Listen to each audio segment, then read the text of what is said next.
Hi, everyone, and welcome to our second episode of the Future of Work show. So, today is another really special episode, and we're going to talk about something that is close to a lot of our hearts, which is how will artificial intelligence impact human jobs? Now, one thing might surprise you, but it turns out that millennials and Gen Zs in India are far more concerned about the impact of the fourth industrial revolution, including AI, on their careers than perhaps any other generation anywhere else in the world. So uh, that's really the context of our discussion today. I have with me a dear friend and colleague at OnCue, Jaspreet Bindra, and I'm just going to bring him on. Hi, Jaspreet. Hi, Shalini. How are you? Good, good. So wonderful to have you here. Thank Uh, you. so, for those of you who are new to us, Jaspreet and I just came together maybe 6 months or so ago now to form an organization called OnCue, and we work in the space of future of work. What does that mean for business, organizations, people, leadership, etc., etc.? So that's really the topic that we're going to talk about today. Jaspreet Bindra, many of you might already know of him. He's a well-known author, writer, former CDO of the Bindra Group, has had a long career in technology, Microsoft, TAS, etc., etc. So he's just the right person to address some of these questions. So happy to have you here, Jaspreet, today with us. Thank you very much, Shalini. Yes, we met 6 months back, but with COVID and the whole lockdowns, it seems almost like a lifetime now. But I think the topic that we have today, which I'm really looking forward to have a discussion with, is even more relevant, given that so much of our life has been uh, human interactions have suddenly been replaced by machines even before they were supposed to. Like we are talking right now on a video conferencing software. So really look forward to chatting with you. So let me start by asking you a very basic question, Jaspreet. Uh, what got you interested in this whole space to start off with? You didn't start off as a technologist, but you became a technologist towards the second half of your career. And of course, now you've spent many, many years bang in the center of what digital transformation, fourth industrial revolution, etc., means. So what really interested you and got you excited about this space? Sure. Thanks, Shalini. No, it's a good question, and it gives me the opportunity actually to reflect and figure out what it really was. But as I think about it, I think two or three things, Shalini. One was just a passion for science fiction, even while I was a child. And I started reading all the famous science fiction authors, starting with Asimov, in fact, Isaac Asimov, even before I think I became a teenager. And it's so interesting, but they say that what you read in science fiction in a particular year actually comes true 30, 40, 50 years later. And it's a lot what Isaac Asimov wrote about actually will probably be relevant in the 60s, 50, 60 years back, which is going to be relevant to what we are talking today. So I think that was the first thing. The second was stumbling onto the internet and the world it opened up in the late 90s with those modems and those weird sounds coming and and then jumping from exactly though the speeds don't seem to have changed much, by the way, and then jumping to an internet from TAS, which was supposed to be like this we have arrived in life career, to a unknown internet startup and learning so much. So I think that was the second, and then finally I realized as I got more experienced, as I worked more, that very frankly, the way the world was going, business and technology were not separate from each other. And I still don't think there is something called a business strategy or a technology strategy. They are the same thing because they just become so intertwined now. And that made me into this so-called technologist in a sense, though I still think I'm a business plus technology kind of person. So those three things, Shalin. That's so interesting, Jaspreet, because the reason why I got interested in this space was that it increasingly became, very obvious that whatever we had thought of about the organizations which will become successful, or the careers that will thrive, or cultures that will thrive, or leadership that will thrive was all set to change because of technology. And so, in my mind, in fact, I think one of the earliest articles I wrote was that could innovation be the new organizational development? Because in a sense it almost entirely changed the rules of the game. So just the way you've come to it from one angle, I remember feeling just what shall I say, amazed at how large the shifts were going to be and the immense impact that they were going to have for organizations. And just like you said, the fact that you can't really have technology separate and an organization, leadership, people, strategy separate anymore. They're too closely intertwined. Completely Absolutely. understand. Now, can I ask you a few, shall I say, difficult questions or not so easy questions? That's really my thing on this show. I want to call people and ask questions which are on my mind, actually, the ones I'm most curious about, and you're well suited to answer. So let me start off by really asking for your views on where we are today as far as artificial intelligence as a technology is concerned, and what its implications are going to be on jobs very soon. And the reason I ask this is particularly today that still a few years ago, the standard dialogue in conference after conference was pretty much the same, that the routine is going to get automated, and anything that requires human creativity or empathy or even conversational skills, etc., was very much the domain of people. But we've seen a lot of that change in the last few months. So I'd love to hear your sense of where are we today. Great. Well, from I've known you now for a few months, and you've never asked me easy questions anyway. So it's, I guess, a continuation of some of the conversations that we've had in terms of difficult ones. But just to address what you asked me and what you're wondering about, Shalini. Uh, Look, we've always had technology. I mean, technology is something which, maybe starting with when man had stumbled into fire and the wheel, it was technology at that time. And then, since then we've had waves after waves, and, the first, the second, the third, the fourth industrial revolution, in a sense, were all technology driven. But I think one of the reasons why we all talk about AI so much, and why it fascinates us so much, as opposed to every other technology that we've had, is that this one is probably unique. In this one, for the first time, perhaps, we are trying to create replicas of ourselves, and something trying to literally playing God in many ways, okay, because we are trying to create a being which might not be alive but is intelligent, and then the boundaries between what is intelligence and what is alive also start to blur. And actually, it will fascinate you to know that artificial intelligence in some form or the other actually was starting to be written about from the 11th or 12th centuries. But it kind of, then even last century, people were talking about robots and, various such universal robots, as they used to call them. But I think only middle of last century was when, it kind of started coming into its own. And there's obviously been a whole lot of work since then in AI. AI, in many ways, Shalini, is actually not a technology, it's a philosophy. And it's a combination of multiple technologies.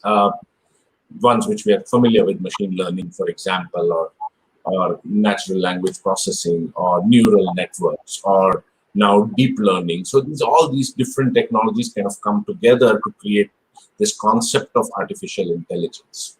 But specifically coming to your question, I think where we are today, after huge leaps actually over the last many years, is in what is called artificial narrow intelligence. So we have trained machines and computers to do very well in a narrow task better than we can. Uh, when a computer defeated Garry Kasparov in chess in the late 90s was when we created a better chess machine. And now no human being can defeat a machine in chess. None. As in, the machines reign. Uh, and similarly, to uh, search better. Google can search much faster than we ever will. Uh, Play other games better. Uh, like Go, for example, which is a very human game. And so, but what we do not have is what is the holy grail in many ways, which is artificial general intelligence. And that's where, AI would be intelligent, more intelligent, little bit intelligent, us in everything like we are. And so what is happening vis-a-vis jobs, as you asked, is that specific slivers of jobs which are narrow, uh, specific ANIs created, artificial narrow intelligence created, can be better than us in that. And it's replacing jobs, replacing that part. But then many jobs which require a general intelligence, much more wider, not necessarily only deeper, is where, at least for a period of time, humans still reign supreme. Uh, so that's what is really happening.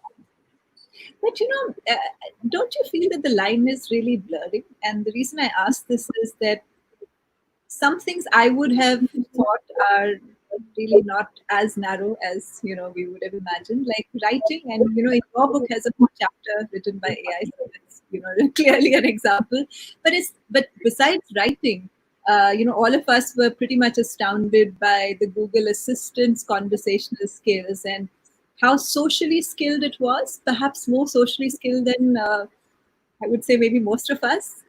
Or the fact that there are AIs which can design, which can create music, rap, Western classical orchestras, or painting, or the fact that now you don't necessarily need physical models for fashion shows. I mean, at least for digital ads, you can use virtual models. So there are. It's gone way beyond what we thought was narrow, maybe even 2-3 years ago. I'm sure the technology existed, but it hadn't impacted business as much. Now it's there. It's there in its implications. So that's the question I have for you next. That the famous futurist Ray Kurzweil, who's supposed to be one of the most accurate futurists, and 85% of his predictions are supposed to have historically come true. So one of his predictions is that in 2029, which is really not that far away, it's for most of us, it's in our living careers. Uh, Artificial intelligence will surpass human intelligence. It may.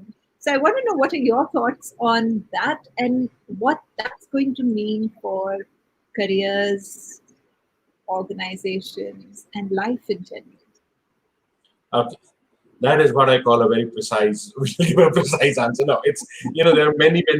So let me just try and attempt the first part of it, Shalini. And see, look, you're right. The lines are blurry.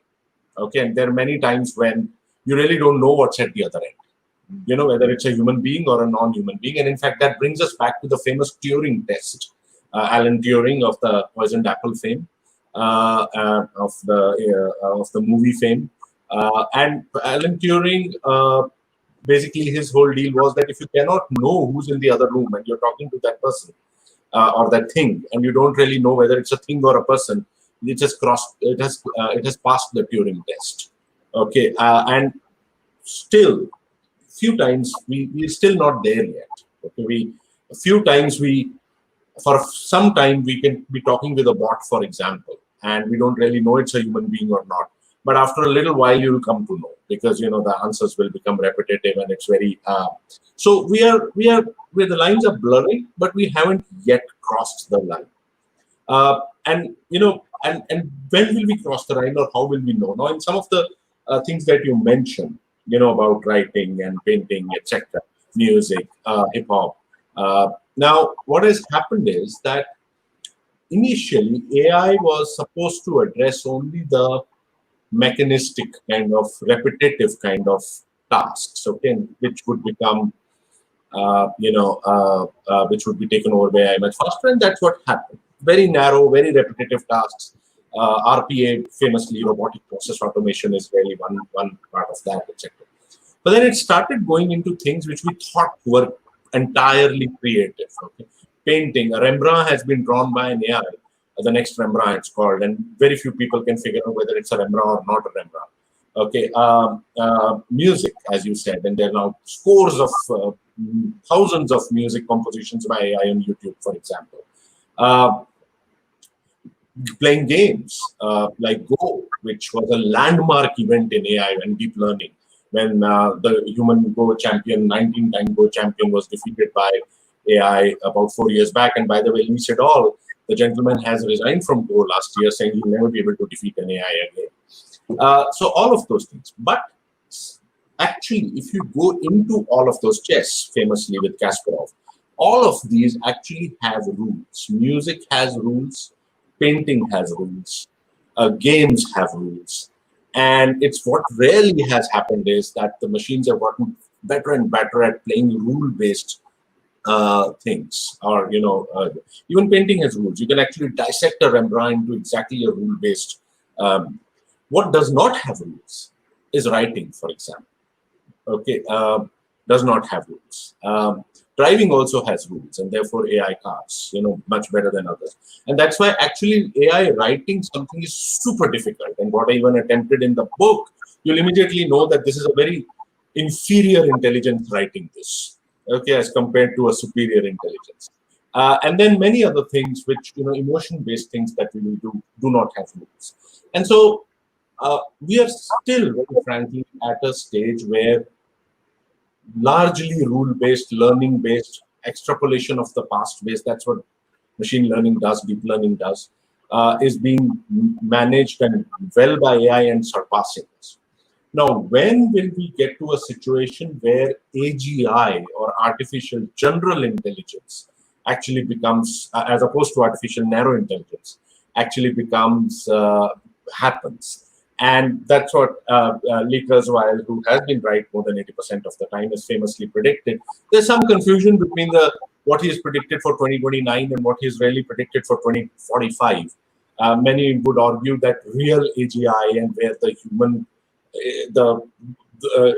artificial and real intelligence and natural intelligence will merge, is actually 2045. And maybe in 2029, there is some level of Turing tests being passed, but it's still not there. And it's really 2045 when artificial general intelligence happens. Finally, what happens to jobs, therefore, is interesting. Swaths of jobs are being replaced even as we talk today. There are reports which say that about 60-70 million jobs will go away to AI by 2030. But the same reports also say that 95 million new jobs will be created.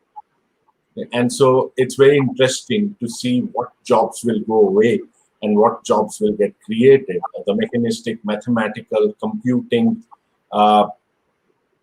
scraping of websites, robotic process automation kind of jobs certainly will go away. I'll wait for your question to ask me which jobs will remain, because I think a lot of people will be interested in that. No, and that is obviously my next question, particularly, and I think you and I were looking at some of the data on the World Economic Forum just recently, and how the skill profile of what's going to be needed, which is as as now is 2022, has dramatically changed, and all the skills, the top 15 skills, are very layered skills. They are skills like innovation, creative problem solving, which require not just a set of skills, but in a sense, multiple skills to come together. They have elements of creativity, elements of emotional intelligence. So they're, in a sense, far more layered than the skills which were needed, so far. So my next question is, as you guessed, what will this mean for the way organizations and therefore jobs themselves are designed? Uh, my observation has been that except for a handful of jobs in organizations, uh, for the most part, most jobs are fairly routine. You could even draw a decision tree and say, okay, this is your job. And for the most part, or for most roles, maybe 80% of most roles you could work through a decision tree. So, your thoughts on what would all of this mean for that? That is not an easy question. So you are standing true to your definition there. And people with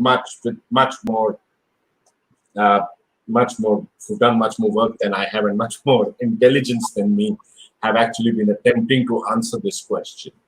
But it's really a function of two things. It's both technology.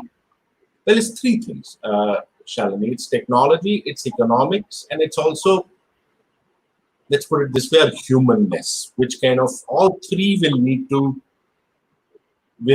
be considered before an AI can take over our jobs. Okay, so take over jobs that we have. So as I said, look, as we spoke about, from a technology viewpoint, uh, many repetitive jobs are actually going away. If it's a very interesting exercise to see a robot in action, and I don't mean a industrial robot, an RPA kind of robot. It just scrapes sites like in 3 seconds, and fat, and that no human being can ever come close to that. There are already in Europe, etc., dark factories or dark retail, which basically is a factory where there's no human being. Everything, 24/7 robots are working, producing cars and industrial stuff. And because you don't need lights, therefore, because robots don't need lights to see, the factories are actually dark.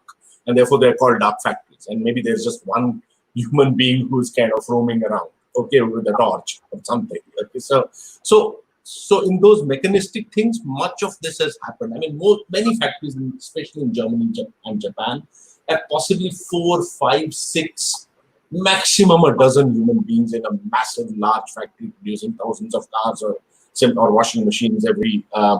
So that part, I think, is under threat. But then the second question of economics comes in. Still, in many parts of the world, it's still cheaper to have 200 people doing that work rather than having a dark factory and investing huge amounts of capital expenditure and having robots do that work. Okay, and so while we would already be at a stage where technology can replace many jobs, but we still are at that economic stage. Okay, because human beings are still cheaper. Lifts can go up and down without a liftman, but we still have a liftman. And that, sorry, brings me to the third part, where people still prefer human beings to do certain things. Whether even if a machine can do it better. And so while it's eminently feasible for us to have a completely automated supermarket with no human being there, you can just go in and you pick up the stuff and everything gets deducted from your wallets, etc. You still want that human interaction or teaching for that matter. And in fact, that is a bit of a clue into what kind of jobs will survive and what happens to organizations therefore. But I know you've been wanting to ask me a question, so I'll stop here and then move to which jobs survive. This is actually a follow-up to what you said, because I think for the longest time we've all believed that some form of social contact, because it's so fundamental to being human. What we would, going to a supermarket, for instance, is not just about buying something. It's also about saying hello to something, seeing people around you and maybe smiling at them. So you're right there. But on the other hand, countries like Japan, which have had a challenge of a very large elderly population and very few caregivers, have been investing very heavily for the last couple of years in having robotic caregivers for the elderly. And some of their studies, early studies, seem to suggest that 80% of the people actually preferred them. Now, maybe it is that they preferred them because they never complain. They can ask them 100 times to do something which maybe normal human beings might start getting annoyed about, or what maybe they don't want to feel beholden to another human being in exactly Or the they're same. all introverts. Who knows? All and all. Yeah, so I don't know what's behind that, but it does get me thinking about whether even this boundary is I mean, it can never go away because we are, as human beings, social beings, and we crave social contact. But is it as hard as we imagine? Because a lot of people do seem to prefer the social friendly demeanor of robots powered by artificial intelligence to what's a very wide range of behavior in human beings. No, that's a very interesting question, Shalini, and there are a lot of technology philosophers, and I use that term for a reason because this is where technology and philosophy, the boundaries blur. Okay, have been talking about that, have been writing about that. How do you give an artificial being like an AI being emotion or judgment or pain? Do you do that? Because look, if we can create, as technology becomes better and better, maybe we can create robots which feel pain. Should we? Should we not? Okay, are we then completely blurring those boundaries? Okay, in AI, one of the biggest topics today is ethics in AI.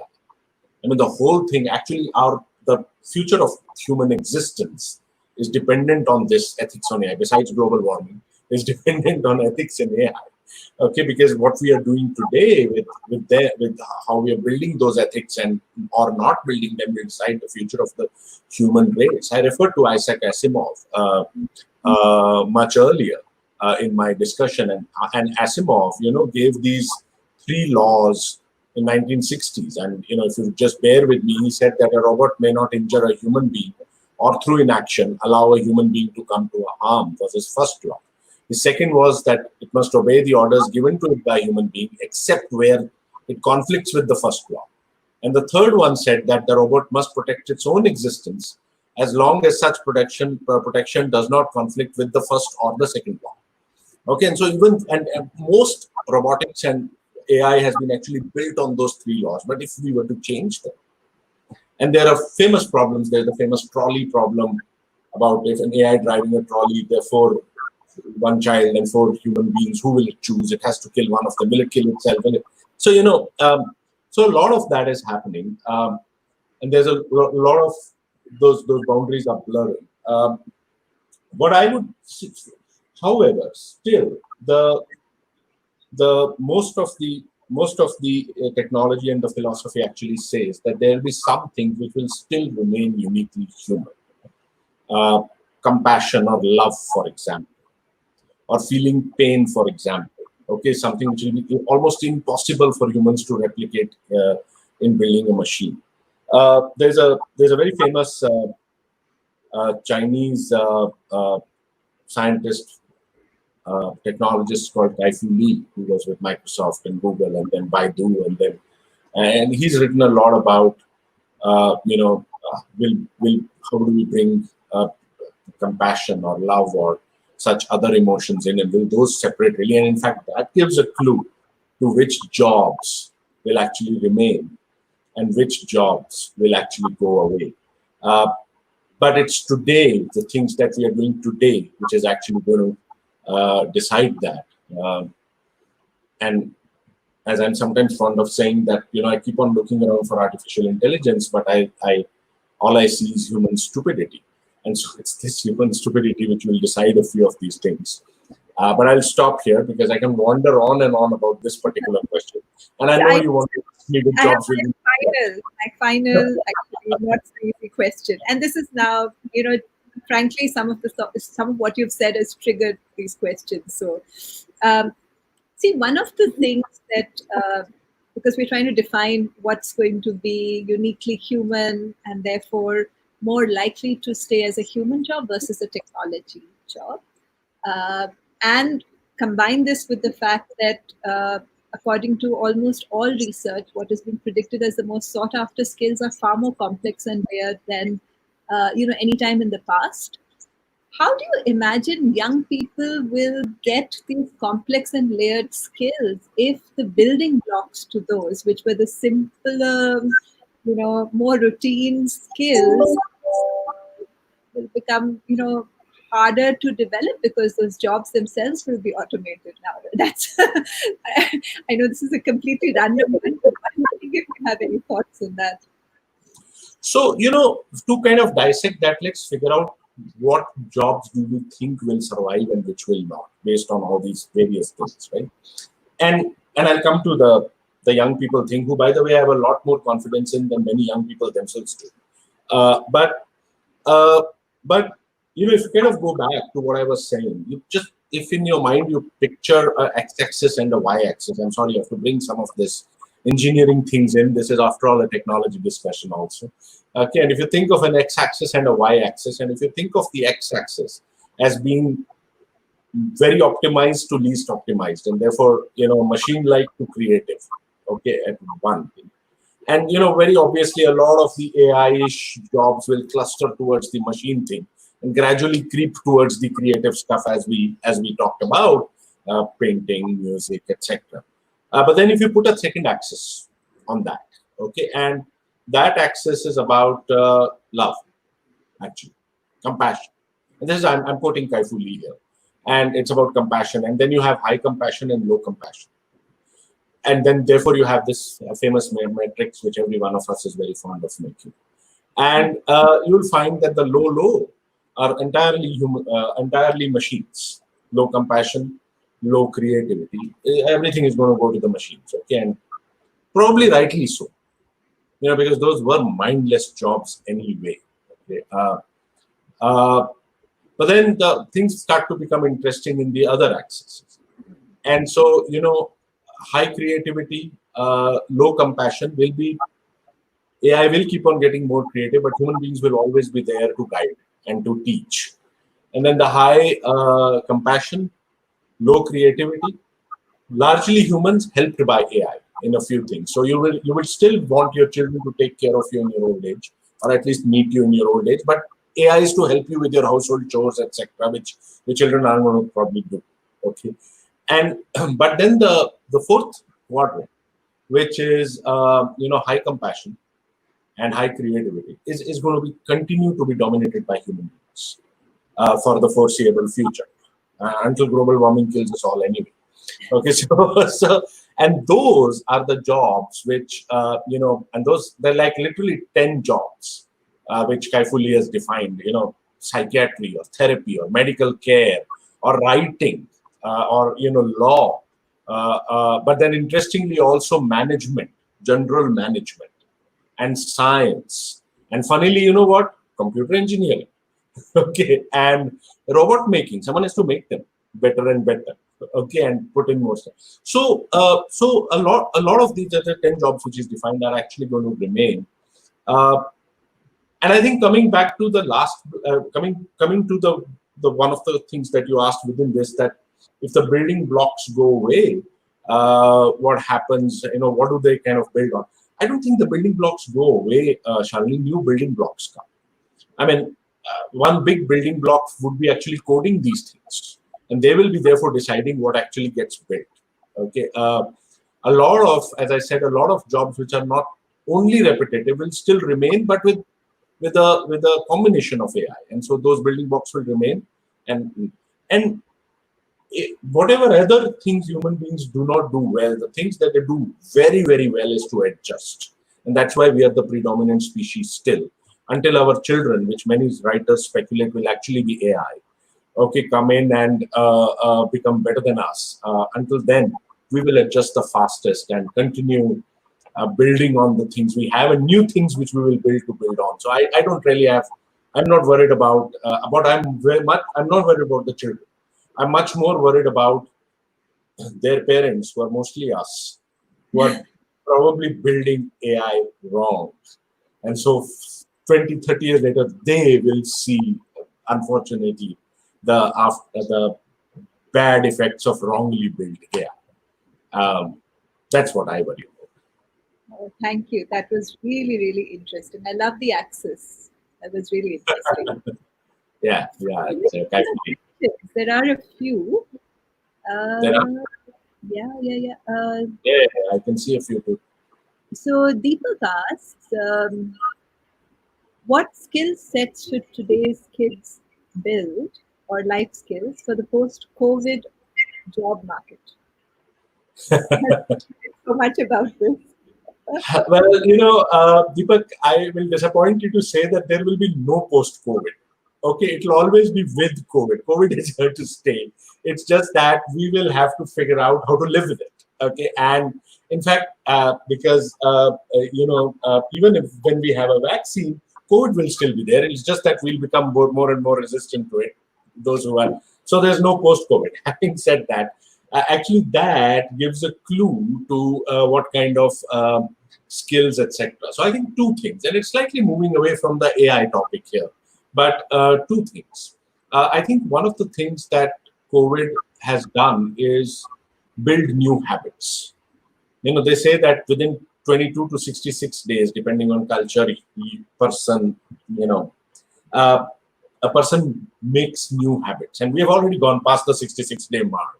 And so new habits, so customers and us have developed new habits, and so our journeys will change in almost everything. The way we eat out, uh, um, the way we work, the way we meet people, the way we travel, everything is going to change. Our journeys are going to change. Customer journeys are going to change, and we will have to rapidly adjust and build technology to make those journeys, to kind of adjust our companies and ourselves and our jobs to meet the new customer journey. So I think that's going to be one big thing.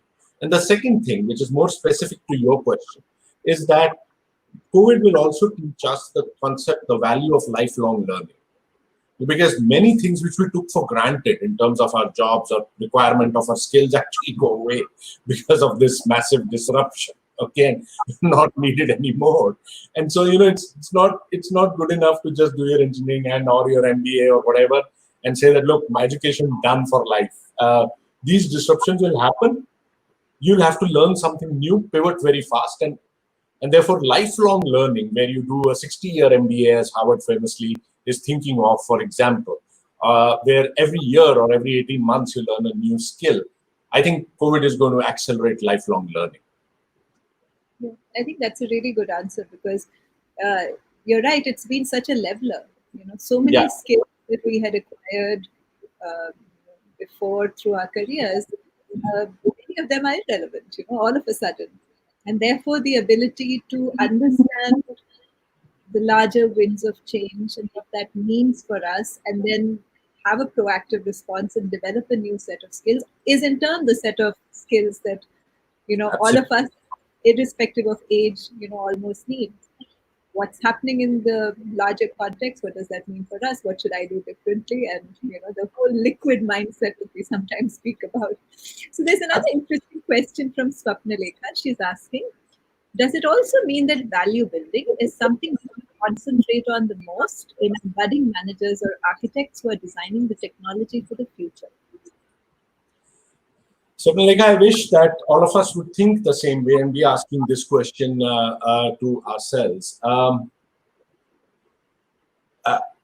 don't think the the the the value of value building was ever diminished. I mean, even earlier on also, focusing on building values was the right thing to do. Today also it's the right thing to do. It's just that today, specific to the topic we are talking about, we are actually building very potent technology for the future. Uh, uh, we are also in many ways doing our best to destroy the planet for the future. And in both of these things, and they're, in my mind, equally massive disruptions which are going to come, which are going to put COVID to shame. Uh, for both of these, what we do today is actually going to decide what happens 10 years, 20 years, 30 years down the line, and whether Ray Kurzweil's singularity prediction happens for the good or not. And therefore, absolutely, I think the the the importance of values today with children, with employees, with uh, large technology companies, which are sometimes not abiding with it, with coders, with everyone who's involved in somehow creating this world of tomorrow, is super critical, and it's not getting as much attention as it should. Thanks. So one last question. I know there are still several. Maybe we'll answer them over text. And this question is from Naishad in Australia. And Naishad is actually a very, very experienced LinkedIn Live itself. I watched several of your shows. It's so nice to see you here. He's asking you how government or policymakers might be responding to all of this. So, wondering if you have any insight on that. I was hoping you would not pick that question. Not because I cannot answer it, but because I'm not very happy with the answer. it's um, I think Nashad, geopolitically, this revolution has come at the wrong time. This AI revolution. Think about what else is happening. There's this whole scare and this whole hurtling towards a. I keep on saying it, but globally warmed Earth. There are strong men, and they're all strong men. Okay, there are strong men coming in and ruling the most important countries, the largest countries in the world.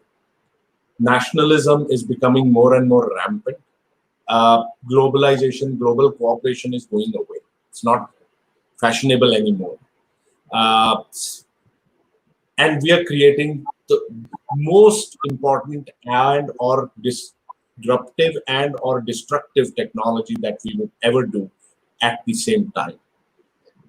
And so therefore, a lot of work which is happening in AI is actually towards how to create better drones, for example, okay, which would, or better war weapons. Okay, and there's a very frightening array of AI-based weapons which are being created. In it. Absolutely. So we should not even think about that, otherwise it will be extremely depressing.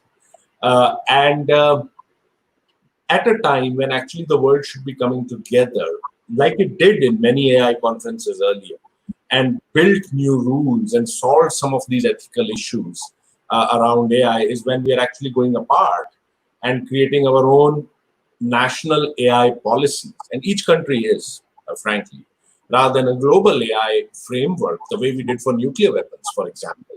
And that actually worked, so far at least. And each country is doing it, and each country has its own agenda. Putin has famously said that whoever controls AI is going to control the earth, and so he's trying his level best to do that. China is investing more than perhaps every other country put together as a government in AI and creating its own AI-based social scoring system, which makes 1984 look like a children's fairy tale. In the US, large companies have taken that agenda and they are playing with are working on AI with purely a profit motive. And so, it's not a good story in terms of what is happening around AI with each country. I think we need a global agenda for AI, which works for the world rather than works for specific countries. But we live in a nationalism, and that makes me depressed. That is why I was hoping you would not pick the question, Shalini. Oh, thank you. That was such an important question. This was a question I wanted to ask, and Aisha asked it for me. So there we had it. I think we've run out of time. It was such a wonderful discussion. I think one of the most interesting things is that even though we both work together, some of these things we haven't ever discussed before. So that makes it even more interesting. No, that too, Shalini, and very frankly, I think, and what we are trying to do together actually plays a lot in this. I mean, it's all about the future of work, and the future of work is actually about human beings and technology actually working together seamlessly, because that's what work is going to be. And a lot of what we spoke about today is actually going to define the future of work, if it may. And so it was interesting to me from that perspective too. So just before we end, Jaspreet, since you're on me today, do you want to say a little bit about what OnCue does?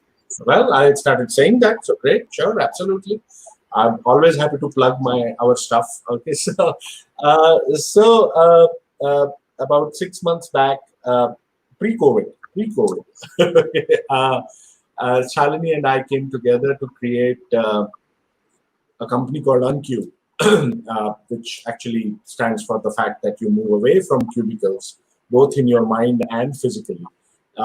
And the OnCube really is is being built towards creating future-ready companies, both from a technology and business viewpoint, which I try and bring in, and the HR and people and organization element, which Shalini, with all her experience, definitely does bring in.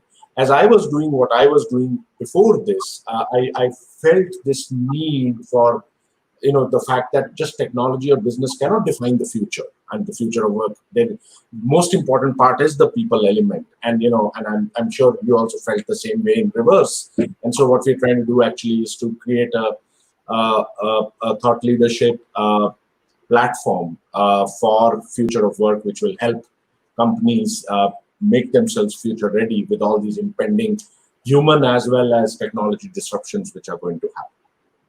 Thank you. Thank you for doing my job for me today.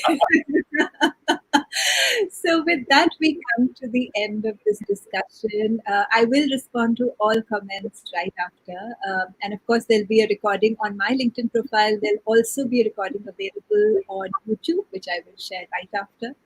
Next Saturday at noon, I have Professor Vijay Khai with me.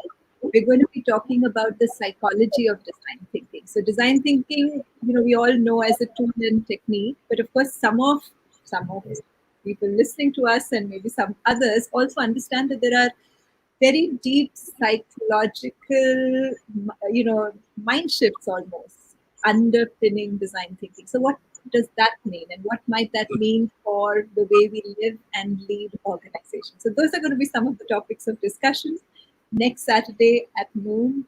Thank you very much for joining us, and bye. Thank you very much.